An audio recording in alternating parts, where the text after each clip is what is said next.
the history of this Tea Party movement is written.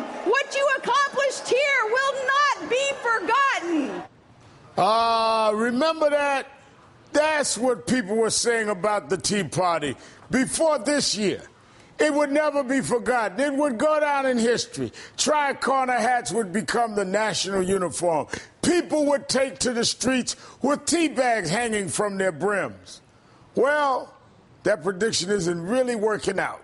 Americans are rejecting the Tea Party ideas, including the hatred of federal government. Americans' trust in government is at its highest point since the Tea Party emerged 3 years ago. And this election could be the final breaking point. President Obama says that if he's fortunate enough to win a second term, his reelection will send a message to Republicans that Americans want his strategies, his solutions. The American people will speak on November 6th. The question is, will Republicans listen? Joining me now is former Pennsylvania Governor Ed Rendell, now an NBC political analyst, and Margie Omero, Democratic strategist. Thank you both for coming on the show tonight. Thank you, Reverend. Governor Rendell, let me go to you first. Do Republicans have a lot more at stake here than just Mitt Romney in this election? Oh, there's no question, Reverend. First of all, if Mitt Romney loses badly, the Tea Party will put a spin on that and saying he wasn't a true conservative, he wasn't one of us. You can't test our strength until one of us runs for president. But the fallacy of that argument is going to be in the Senate and the House. In the Senate, listen to the states where the Republicans are in danger of losing Senate seats: Missouri, Indiana, North Dakota, Arizona, Nevada, and Maine. Right. 6 states where Tea Party candidates won the primary. In Indiana, if Richard Lugar had beaten the Tea Party candidate in the primary, there'd be no race in the fall. The Democrat would have no chance.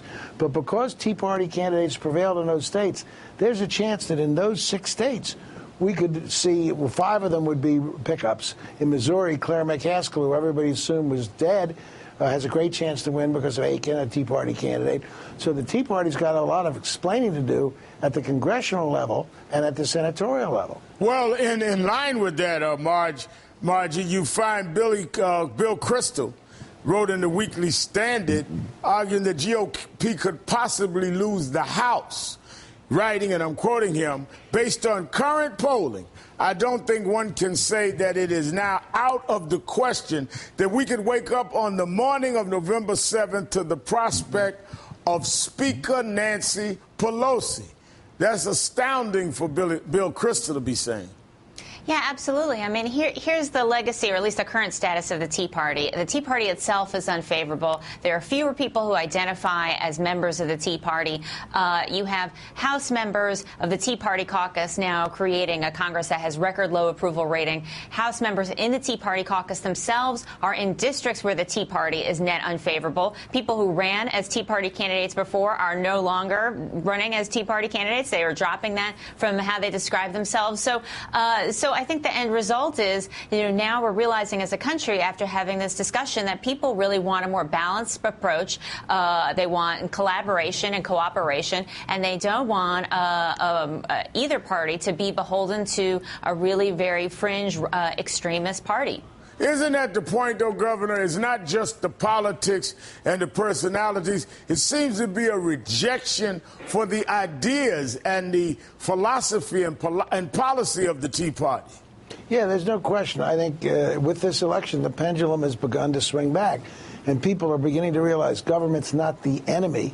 It's not the solution to all of our problems, but it's not the enemy, and it can be very important to help people who are vulnerable, who've lost their jobs, people who have no way of feeding their families, and to create opportunity, to create jobs, to develop an infrastructure program that will bring literally millions of Americans back to work. So, yeah, I think the pendulum has swung. People, as you say in the polls, are reflecting a stronger positive attitude towards government than than we've seen in a long time. So, yeah, I think there is a sea change. Now, Margie, when you look at the fact that the establishment in the Republican Party they don't seem to be putting their neck on the line for these vulnerable Tea Partiers either.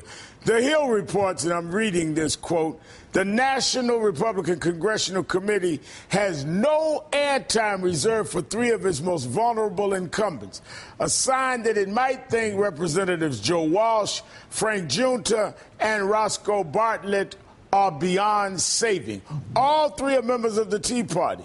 Guess their ideas aren't working for their constituents, huh, Margie?